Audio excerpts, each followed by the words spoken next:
Y'all, it's Rashelle Slaughters. Welcome back to my channel, and I am so glad to finally be giving y'all this video. So I did this look back in, I want to say June, for Pride Month. I wanted to post it during Pride Month, but life got a little busy, you know. So it don't matter though, because y'all got it now.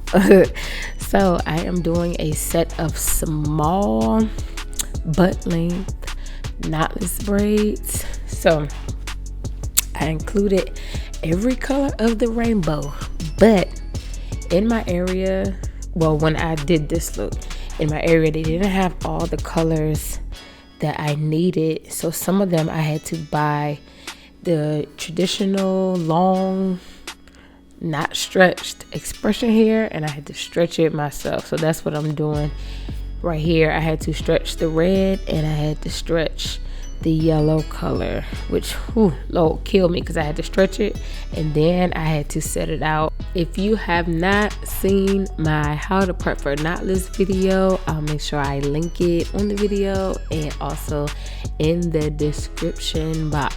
It's lit. I'm dropping gems. Y'all gotta make sure y'all go watch that. So we're gonna keep stretching this hair and then I'll be back.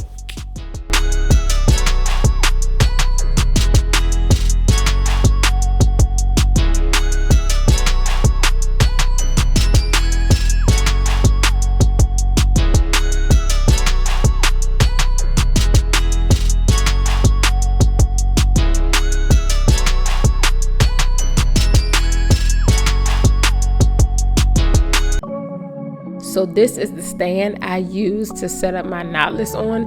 It's the easiest of all the gadgets I've seen other braiders use, and it's extremely beginner friendly. So if you'd like one just like this one, make sure you check the links in my description box.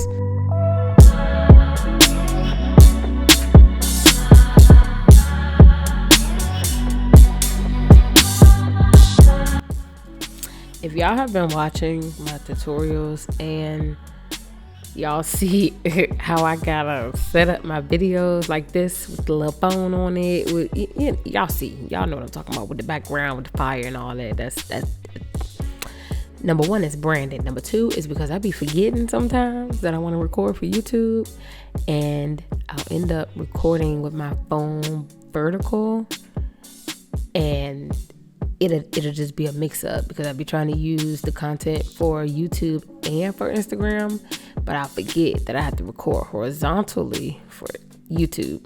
So if you ever watch my videos for a minute you gotta see a phone, it's because I'm trying to make it look aesthetically pleasing, because I hate watching a video and the video all skinny in the middle with them black bars. I think that is so ugly. So I don't know, I'm just trying to make it look a little more aesthetically pleasing, you know, go along with my brand and all that. So just had to, you know what I'm saying, let y'all know that, because I be doing that a lot. I'm trying to work on it, but you know, just had to, you know what I'm saying, put y'all up on game.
Another tip when doing knotless, as soon as you start the braid and you're starting to braid down, start tucking as soon as you can. It's different when you're doing knotless and when you're doing regular box braids. Regular box braids, it has that knot there, so when you start it, you can directly go at the tucking right when you start. But knotless is a little different. 9 times out of 10, there's going to be a little bit of the client's hair showing at the top of a knotless braid. It's inevitable. It's gonna happen because it's a knotless braid and you're feeding hair into the natural hair, so it's going to show a little bit.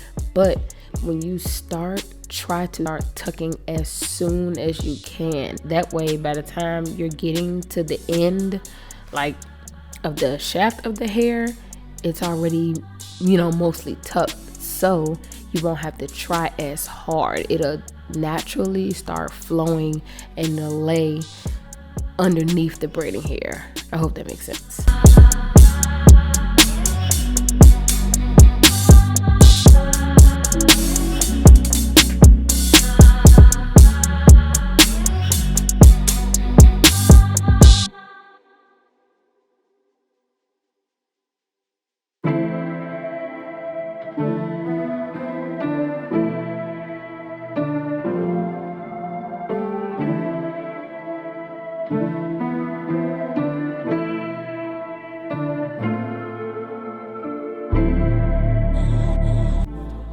So I had to tell y'all, this is actually a first-time client. This is her first time sitting in my chair. Also, y'all, she drove 7 hours from Jacksonville, Florida to Greensboro, North Carolina, where I'm located. Like, when I tell y'all the love and the support is so real, and I appreciate every single one of my clients. Like, do you know the dedication you gotta have to drive that far to get your hair done and to drive back? Like, y'all, like, I just had to let y'all know that, because that just filled my heart so much. And she told me how far she drove. Like, I appreciate it. I swear, I appreciate it. And I wanted to ask y'all, what is the farthest you have driven or that you would drive in order to get a service done? Not even just hair, maybe nails or lashes, or, you know what I'm saying, like any type of service. Like, how far would you drive? Because I've seen that people drive for quality. Like, if they feel like you're worth their money and their time, they will drive to you. So I just want to know, how far would y'all drive? I've driven an hour to get my hair. I got my locks started an hour away from my hometown. So I've driven, you know what I'm saying, a little distance. But how far would y'all drive to get a service done?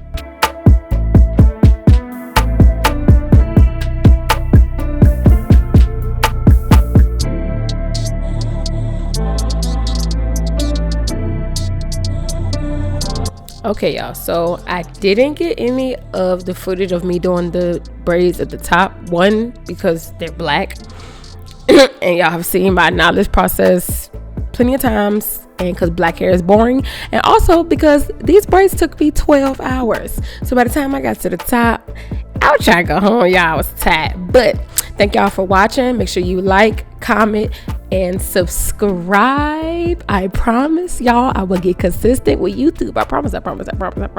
For real, y'all. So make sure you drop video suggestions in the comments, and I'll be sure to read them and reply back. See y'all in the next one.